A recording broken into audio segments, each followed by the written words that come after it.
Time now to turn back to meteorologist Cedric Haynes, who is in Calhoun, Georgia today at Calhoun Elementary School. Hey there, Cedric. And I know it's like, October and fall, and I heard the principal earlier say it's a little warm out there. Yes, it's a little toasty out here. We got some sweat coming down for sure. It doesn't feel like October, but hey, we're still having a good time. We're at Calhoun Elementary School with the 6th graders. Guys, you having a good time? Yeah!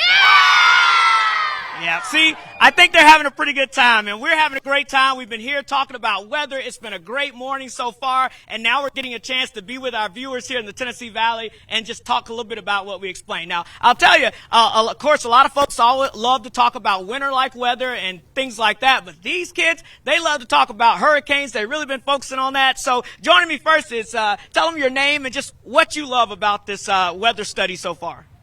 My name is Bobby Ray, and I think what's really cool is how hurricanes get many warnings before they hit, and then tornadoes barely get any. Right, that's correct, because, we can see a hurricane from more than a mile away, really. We can see a hurricane all the way out towards the Atlantic, but when it comes to tornadoes, those things pop up fast, so that's why you got to know exactly how to act. Now, Emery, you also have been studying, of course, a lot today and throughout the past few days. Tell us a little bit about what you learned and what's something that stuck out to you.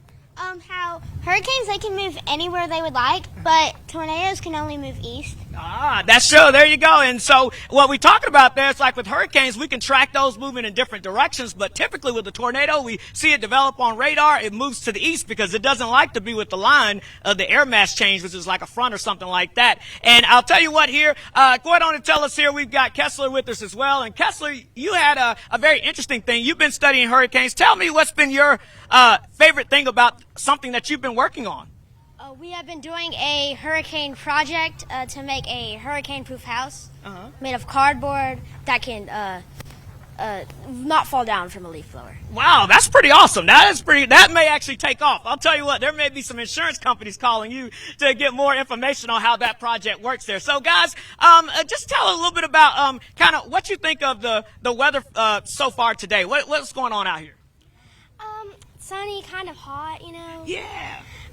Like there's a lot of, you can tell there's like evaporation, like clouds. That's right. Yeah, evaporation, the water cycle over there. And Emery, what's something that you're noticing about the forecast either today or as we get towards the weekend?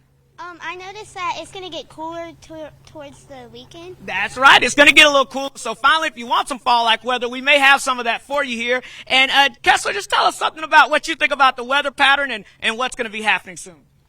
I feel like it's going to keep on getting hotter. You think so? Yeah. It seems to be that way, but I hope we have some help in the future. Let's talk about that forecast real quick, folks. Outside, it is warm with those temperatures. Let me show you those numbers. They're all in the 80s across the area here. But as we walk you through your planner for the rest of this afternoon, you'll be able to see here that we're going to be looking at those temperatures climbing into the mid-80s across the area. So it's going to get a little toasty out there in some spots. So keep that in mind as we go throughout the afternoon. We should be into the mid to upper 80s, and that will be the case this afternoon all across the Tennessee Valley. And of course, I just want to show you this real quick. High pressure, above average temperatures, but changes are on the way as we get towards the weekend. We're talking about below average temperatures settling into the region. I wished I had better news in terms of the rainfall, but we're looking at very small amounts. We're talking a trace to a tenth of an inch. So don't get too excited about any rain chances, but you can get excited about the 7-day forecast, which does feature some cooler weather that's going to be building on into the area here. So we're going to be tracking that rain chance as it continues to filter on down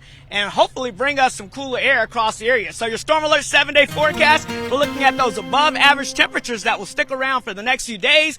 But as Emery and Bobby Ray was telling us earlier, we've got some cooler weather on the way just in time for the weekend. So guys, are you having a good time out here talking about the weather? Yeah!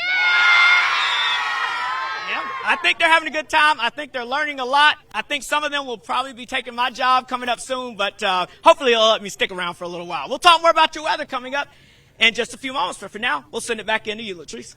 Okay, thank you, Cedric, and thanks to all those great students out there with you at Calhoun Elementary. They did a really good job.